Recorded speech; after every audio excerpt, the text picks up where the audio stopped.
نذیر اکبر آبادی کی شاعری اپنی علیحدہ دنیا رکھتی ہے۔ انہوں نے میر و سودا کی بہار سخن بھی دیکھی اور دبستان لکھنؤ کی جوانی کا نکھار بھی، لیکن ان کی آزاد اور منفرد رنگ طبیعت نے انہیں کسی دبستان کا پابند نہیں ہونے دیا۔ نذیر کو 8 زبانوں پر عبور تھا۔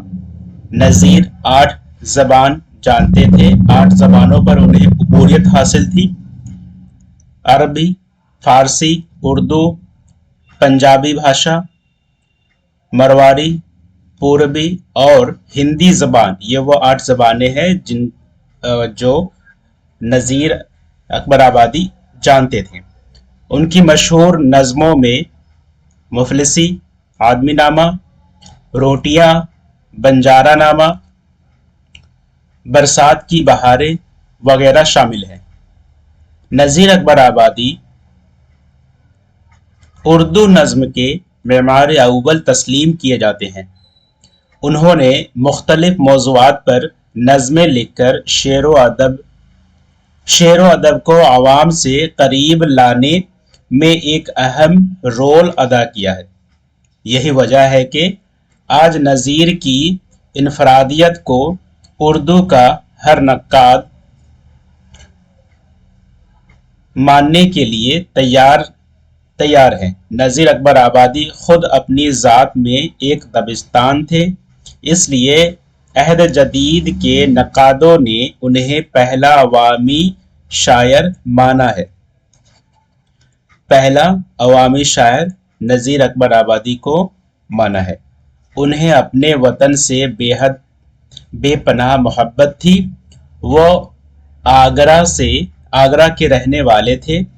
ہر جگہ آگرہ کو ہی اپنا وطن بتاتے ہیں، اور حقیقتاً ان کی پیدائش دہلی میں ہوئی تھی، لیکن کیونکہ وہ آگرہ پہنچے اور آگرہ کے رہنے والے تھے اور آگرہ کو اپنا وطن قرار دیتے ہیں، اپنا وطن وہ آگرہ کو ہی کہتے ہیں۔ اور وہ ان 2 شعر کے ذریعے پتہ چلتا ہے کہ اشعار ہے کہ عاشق کہو اسیر کہو آگرہ کا ہے، ملا کہو دبیر کہو آگرہ کا ہے، مفلس کہو فقیر کہو آگرہ کا ہے، شاعر کہو نذیر کہو آگرہ کا ہے۔ یہ نذیر اکبر آبادی کے 2 اشعار ہے جس سے کہ وہ اپنے آپ کو آگرہ شہر میں رہنے والا شخص کہتا ہے، لیکن ان کی پیدائش دہلی میں ہوئی۔ وہ اردو کا پہلا عوامی شاعر ہے۔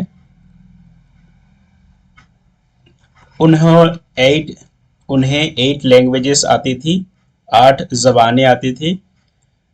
ان کے مشہور نظموں کے نام مفلسی، آدمی نامہ، روٹیاں، بنجارہ نامہ، برسات کی بہاریں وغیرہ شامل ہیں۔ انہیں اپنے وطن سے نہ صرف محبت تھی بلکہ فخر تھا۔ اس کے یہاں ہندوستانی جانوروں، پرندوں، موسموں پر بڑے والہانہ انداز میں نظمیں کہی گئی ہیں، جس سے ان کی حب الوطنی کا اندازہ ہوتا ہے۔ انہوں نے ہولی، دیوالی، عید، شب برات وغیرہ کو نظموں کا موضوع بنایا۔ اس سے پتہ چلتا ہے کہ وہ ایک عوامی شاعر تھے۔ عوام سے جڑے موضوعات کو وہ اپنی نظموں کے موضوعات بناتے تھے۔ ہولی، دیوالی، عید، شب برات یہ ایک مذہب کے نہیں بلکہ کئی مذہب سے تعلق رکھتے ہیں، ایسے تہوار پر بھی وہ نظم لکھتے تھے۔ ان کی شاعری کا دائرہ اتنا وسیع ہے کہ اس میں آپ پند و نصیحت اور اخلاق کی تعلیم کے بے شمار واقعے نکل آتے ہیں۔ خدا کی پہچان، اہل دنیا، آدمی نامہ، بنجارہ نامہ، کلجگ، دنیا دھوکے کی ٹٹی ہے، روٹیاں وغیرہ ایسی نظمیں ہیں جن سے اعلیٰ اخلاقی تعلیم حاصل ہوتی ہے۔ بنجارہ نامہ کا بند ملاحظہ ہو: टुक हिर्स हवा को छोड़ मियाँ, मत देश विदेश फिरे मारा। कज़्ज़ाक़ अजल का टूटे है दिन रात बजाकर नक्कारा। क्या बुधिया भैंसा बैल सूत्र क्या गवैये पल्ला सर भारा।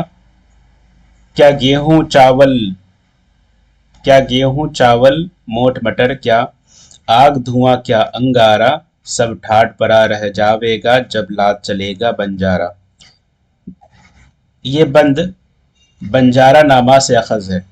इस बंद के ज़रिए हमें एहसास होता है कि नज़ीर अकबर आबादी की नज़मों के ज़रिए उन्होंने पंदो नसीहत और अखलाक हमें, जिस अखलाक की दर्स हमें देने की कोशिश की है। इस्लाही नज़्म भी वो कह सकते हैं कि उनकी नज़मों के ज़रिए हमें इस्लाह हासिल होता है, हमें पंद व नसीहत और अखलाक की तालीम हमें हासिल होती है। नज़ीर नज़्म आदमी नामा नज़ीर अकबर आबादी की नुमाइंदा नज़मों में से है। इस नज़्म में उन्होंने इंसानी ज़िंदगी के मुख्तलिफ पहलुओं को भी खूबसूरती और दिलेरी के साथ पेश किया है। वो इस नज़्म में इंसान की मुख्तलिफ खसलतों का बयान करते हैं, इंसान की मुख्तलिफ बैड एक्टिविटीज़, खामियों और बदनीयतों को वो अपनी नज़्म आदमी नामा के ज़रिए बयान करते हैं।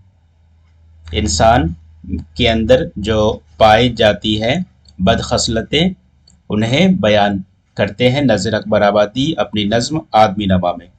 मस्जिद भी आदमी ने बनाई है या मियाँ, बनते हैं आदमी ही इमाम और खुतबा खा, पढ़ते हैं आदमी ही कुरान और नमाजियाँ, और आदमी ही उनकी चुराते हैं जूतियाँ। जो उनको तारता है सो है वो भी आदमी। नज़ीर अकबर आबादी ने नज़्म आदमी नामा में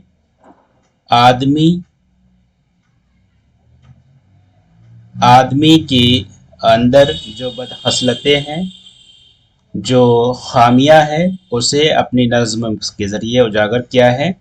मस्जिद जिसने बनाई वो भी आदमी है, जो इमाम और खुतबा खां होते हैं वो भी आदमी, जो आदमी यहाँ पे आकर नमाज और कुरान की तिलावत करता है, नमाज अदा करता है, वो भी आदमी है, और जो आदमी यहाँ से जूते चुराता है सो वो भी आदमी है, और उनको जो ताड़ता है वो भी आदमी है। यानी आदमी की कैटेगरीज बताया गया कि नमाज तो पढ़ते हैं लेकिन जूते भी चुराते हैं, ये बदखसलत है, और ये भी आदमी के अंदर ही पाया जाता है। जिससे कि इस नज़्म के ज़रिए आदमी के बारे में नज़ीर अकबर आबादी बयान करते हैं कि आदमी के अंदर क्या क्या बुराइयां हैं, और वो चाहे तो वो इस नज़्म के ज़रिए पढ़कर अपने अंदर वो खामी ढूंढकर उस खामी को दूर करने की कोशिश करे। इस नज़्म के ज़रिए नज़ीर अकबर आबादी ने आदमी नामा के ज़रिए बयान करने की कोशिश की है। नज़ीर अकबर आबादी बहुत खुले दिल के इंसान थे। हर मज़हब और मिल्लत के लोग उन्हें अजीज़ थे। मुसलमान सूफियों के अलावा हिंदुओं से भी अकीदत थी। हिंदुस्तान के किसी ज़बान का कोई शायर ऐसा नहीं जिसकी शायरी से यकता भाईचारों और कौमी यकजहती की ऐसी तालीम मिलती हो जैसे नज़ीर की शायरी से मिलती है। इसके अलावा उन्होंने बहुत सी ऐसी नज़में भी कही जो सिर्फ अपने मुल्क के लिए नहीं बल्कि दुनिया भर के इंसानों की खुशियों और दुख दर्द से मुताल्लिक़ है, जिससे अंदाज़ा होता है कि वो तमाम आलिमुल इंसानियत के शायर हैं। उन्होंने बाज़ छोटे छोटे मौज़ूआत पर नज़में कही, इतने नज़में इतने नज़्म मौज़ूआत पर नज़में लिखना एक इतने छोटे छोटे मौज़ूआत पर नज़में लिखना एक महारत की बात है। ये वही शख्स कर सकता है जिसका दिल हमदर्दी से लबरेज हो, मुशाहिदा गहरा हो और आम जिंदगी का एहसास कवी हो। माशी परेशानियां और मसाइल पर भी उनके यहाँ इजहार ख्याल मिलता है, जैसे आदमी नामा, बंजारा नामा, मुफलसी, चपातियाँ वगैरह, जिसमें के ऐसी वो नज़में हैं जिसमें माशी परेशानियाँ, इकोनॉमिकल कंडीशंस और प्रॉब्लम्स जो होते हैं पैसे की वजह से, इकोनॉमिक की वजह से, उन उन उन प्रॉब्लम्स को आदमी नामा, बंजारा नामा, मुफलसी ख़ास तौर पर और चपातिया में ये प्रॉब्लम्स, इकोनॉमिकल कंडीशंस को इन नज़मों के ज़रिए बयान किया गया है। आम तौर से वो सीधी बातें सीधे सादे अंदाज में कहते हैं, लेकिन अक्सर वो अलामती अंदाज भी अख्तियार करते हैं। कभी कभार वो अलामती अंदाज भी अख्तियार करते हैं अपनी शायरी में, अपनी नज़्म में। हंसनामा, बंजारा नामा उनकी अलामती नज़में है। हंसनामा और बंजारा नामा। बंजारा नामा का बंद मुलाहजा हो। जब चलते चलते रस्ते में ये गाँव तेरी ढल जावेगी, एक बुधिया तेरी मिट्टी पर फिर घास न चरने आवेगी। ये खेत जो तूने लादे हैं सब हिस्सों में बट जावेगी।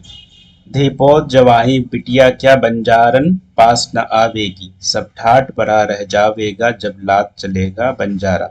ये बंजारा नामा एक नज़्म है नज़ीर अकबर आबादी की, जिससे कि हमें इस नज़्म के ज़रिए अलामती अंदाज नज़ीर अकबर आबादी की शायरी की एक खूबी जो कि अलामत निगारी है, जिससे कि इस नज़्म के ज़रिए जो हमें पता चलता है कि नज़ीर अकबर आबादी ने अलामत के तौर पर इस नज़्म में अलामत की खूबी को इस नज़्म के ज़रिए बयान किया है। सब ठाट पड़ा रह जावेगा जब लात चलेगा बंजारा। यहाँ बंजारा से मुराद है इंसान जो कि इस दुनिया में आया है, फिर ये गुजर जाएगा यहाँ से और वफ़ात करके उस दुनिया में जाएगा जो कि आखिरत है।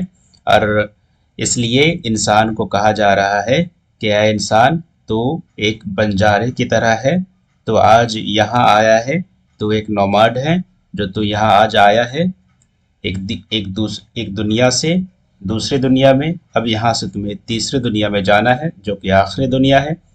यहाँ तू अगर चाहे कि दौलत जमा कर ले और जानवर, खेत खलियान, पैसे वगैरह जमा कर ले और देश बदेश फिरे मारे, तो क्या तुम्हें कामयाबी मिलेगी? तो ऐसी कोई बात नहीं, तुम्हें फिर यहाँ से जाना ही होगा, इस दुनिया से कूच करना ही होगा। तो इस नज़्म में बंजारा से मुराद आदमी, इंसान है। अलामती अंदाज में उन्होंने बंजारे को आदमी से अलामत निगारी की ये हुनरमंदी उन्होंने नज़ीर अकबर आबादी ने अपनी नज़्म में बंजारा नामा में इख्तियार किया है, इस्तेमाल किया है। नज़ीर अपनी नज़मों में बोल चाल की ज़बान यानी सिंपल लैंग्वेज का इस्तेमाल वो करते हैं, अवाम की लैंग्वेज का इस्तेमाल करते हैं। उनमें कहीं कहीं खड़ी बोली ब्रज भाषा भी घुल मिल जाती है। खड़ी बोली भी और ब्रज भाषा भी, ये दो बोलियां हैं जो उनकी अवामी बोलियों के साथ घुल मिल जाते हैं। अरबी, फ़ारसी, अवधी, पंजाबी से भी नज़ीर को अच्छी वाक़फ़ियत थी और उन ज़बानों के अल्फाज को भी वो बआसानी इस्तेमाल कर लेते हैं, क्योंकि उनको 8 ज़बानें आती थी, तो उनका मुज़ाहरा भी तो नज़मों के ज़रिए होना चाहिए। तो इसलिए उन्होंने अरबी, फ़ारसी, अवधी, पंजाबी वगैरह के अल्फाज, हिंदी के अल्फाज भी वो अपनी शायरी में इस्तेमाल کرتے ہیں۔ الفاظ کے انتخاب اور استعمال پر نظیر کی غیر معمولی قدرت نظیر کو غیر معمولی قدرت حاصل ہے۔ یہ دو شعر دیکھ لیجئے۔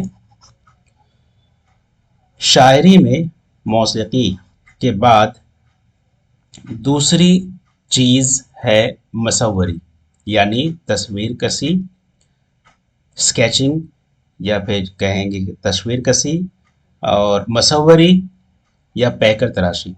اس کو ہم پیکر تراشی کہتے ہیں، اس کو پیکر تراشی کہا جاتا ہے، یعنی مصوری کو۔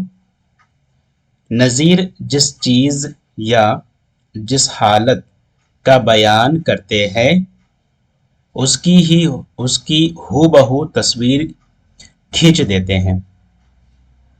ان کی ہر نظم ایک مکمل مرقع ہے، ان کی کلیات ایک ضخیم البم ہے، جس البم میں ان کی ہر نظم ایک فوٹو یا تصویر جیسی ہے، اور کئی تصاویر مل کر جیسے کہ ایک البم ہوتا ہے ان کی نظم، ان کی کلیات، جس میں کہ ان کے تخلیقات ہیں، اور ہر تخلیقات سے ان کی تصویر کشی یعنی ایک فوٹو جیسے اس نظم سے ہمیں فوٹوز ملتے ہوں، جیسے کہ فوٹوز کا مجموعہ البم ہوتا ہے، اسی طرح نظیر کی نظموں کا یا ان کی تخلیق کا مجموعہ کلیات ہیں، وہ ایک ضخیم البم کے مانند ہے۔ وہ ہولی کا ذکر کرتے ہیں تو ہمیں اپنے گرد رنگ برستا اور بکھرتا نظر آنے لگتا ہے، مطلب جب ہولی کا ذکر کرتے ہیں، نظم ہولی لکھتے ہیں تو ہمیں احساس ہوتا ہے کہ ہمارے ارد گرد ہولی کے جو رنگ ہے وہ برس رہے ہیں، بکھر رہے چاروں طرف۔ پیرائی کے میلے کا نقشہ کھینچتے ہیں تو چشم تصویر میں دریا کی تصویر ابھر آتی ہے، اور ڈبکیاں لگاتے ہوئے پیراک نظر آتے ہیں۔ جب پیراکی یعنی جو تیراکی کے بارے میں نظم لکھتے ہیں تو ہمیں وہ پیراک یا تیراک جو ڈبکیاں لگانے والا غوطہ خور ہوتا ہے، اسے ہمیں ہماری نظروں کے سامنے لگتا ہے کہ کوئی پیراک ڈبکیاں لگا رہا ہو۔ ایسی تصویر کشی نظیر اکبر آبادی ایسی تصویر کشی کرتے ہیں۔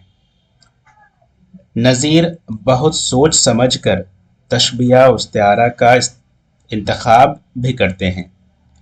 تنگ دستی، غریبی کی تصویر کشی، اپنی نظم مفلسی میں اس طرح کرتے ہیں۔ یہ اشعار یعنی بند ہی اس کو دیکھ لیجئے گا۔ نظیر نے عوامی زندگی کے ہر پہلو کو اپنی شاعری میں موضوع بنایا ہے اور عوام کے ہر دل عزیز شاعر کہلائے۔ نیاز فتح پوری لکھتے ہیں، نظیر اپنی خصوصیات کے لحاظ سے ہندوستان کا عجیب و غریب شاعر تھا، جس میں کبیر کے اخلاق اور خسرو کی ذہانت کا نہایت پیش امتزاج پایا جاتا تھا، لیکن افسوس ہے کہ وہ بہت قبل از وقت پیدا ہوا۔ وہ اس زمانے کا شاعر تھا اور اس زمانے میں اسے ہونا چاہیے تھا، وہ اس زمانے کا شاعر تھا، اسے ہونا چاہیے تھا اس زمانے میں۔ یہ کہتے ہیں نیاز فتح پوری۔ المختصر، نظیر اکبر آبادی کو بجا طور پر اردو کا پہلا عوامی شاعر تسلیم کیا جاتا ہے۔ وہ زندگی کے ہر پہلو پر گہری دلچسپی سے غور کرتے ہیں، شدت سے محسوس کرتے اور پھر اسے شاعری کا جامہ پہنا دیتے ہیں۔ وہ عوام کے شاعر تھے اور انہی کے مسائل کو اپنی زندگی کا موضوع بناتے۔ نظیر عوام کے شاعر تھے، نیز وہ خالص ہندوستانی شاعر تھے۔ وہ ہندوستان وہ ہندو مسلمان سب کے غم و ماتم میں شریک ہوتے. عید، شب برات، ہولی، دیوالی، دسہرہ، غرض ہر تہوار پر نظمیں لکھتے. یہی وجہ ہے کہ نذیر اکبر آبادی کو اردو کا پہلا عوامی شاعر کہا جاتا ہے. تو ناظرین، یہ تھی ویڈیو نذیر اکبر آبادی کی نظم نگاری پر. بند اور چند اشعار میں نے کہنے سے گریز کیا کیونکہ ویڈیو کہیں طویل نہ ہو جائے. امید ہے کہ ویڈیو سمجھ میں آ گیا ہوگا. ویڈیو کو شروع سے آخر تک دیکھنے کے لیے شکریہ. اگر ویڈیو پسند آئے تو اسے شیئر کیجیے، لائک کیجیے اور چینل کو سبسکرائب کیجیے. اگر ویڈیو اچھا لگتا ہو تو اس پر کمنٹ بھی کر سکتے ہیں، یا کوئی غلطی کوتاہی ہو تو اس پر بھی آپ نظر ثانی کر سکتے ہیں. ویڈیو کو شروع سے آخر تک دیکھنے کے لیے بہت بہت شکریہ. اپنا اور اپنوں کا خیال رکھیں. خدا حافظ.